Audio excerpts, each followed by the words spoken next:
Allah says in the Quran, if you fall or go through any pain or hardships, they also go through hardships. Meaning, whether you're a believer or not, everyone goes through hardships. Everybody feels pain in the same way. You're both human. Don't think that you, because you're a believer, that Allah is going to send 1,000 angels to lift you and protect you from everything. No, you are the same as everyone else. We are all in a test in this world.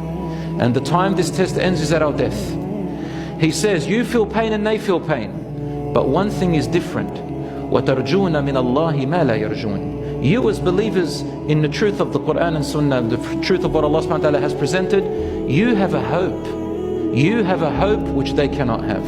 And I've heard on social media so many non-Muslims and even atheists are now coming up and saying, we have chosen now to read the Quran. You'll say, I'm an atheist, but I've chosen to read the Quran. Why? Because they are saying, we want to know how and why those men, women and children in Gaza, through all the atrocities that they're going through everything that will make you lose hope, they are only getting stronger. What is the hope that keeps them going? We want to read this Quran. We want to know, how are they facing persecution and oppression and pain? Their children are being massacred and chopped to pieces in front of them, yet they stand even stronger in their iman. We want to know what the secret is, because they don't. They don't know what the secret is. Most people who become atheists is not because logically they were not convinced. That's only part of the reason. But it's because they cannot understand the meaning of suffering and why God would create people with suffering on this earth. They can't explain it. They can't interpret it. Whereas, did you know that Islam is the only religion which emphasizes to embrace suffering and to love it? We look at it positively, suffering. The mindset is different. Because when you look at suffering in a positive light, you know that Allah is putting you through this hardship for a reason. And that hardship is your test for the hereafter.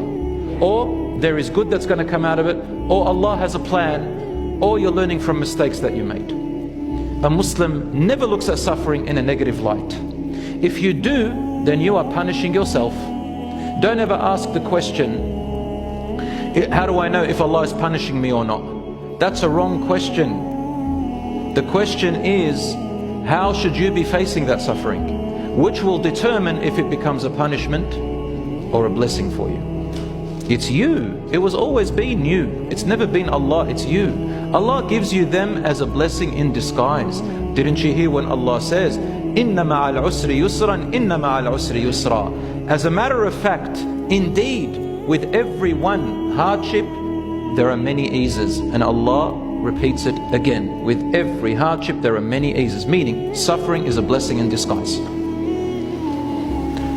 A child, a baby, does not learn how to walk and stand up without falling many times. They have to feel the pain. They don't know that the fire burns until they feel the heat. You don't know what forgiveness is until somebody has done something wrong to you, you've done wrong to them. You don't know what mercy is until blessings are taken away and comfort. We don't know. You don't become a doctor. You don't become a leader. You don't become a helper. You don't become a person of welfare and a person who does goodness without seeing the opposite, the suffering. You don't follow the truth without knowing the false. You don't know the good without knowing the evil.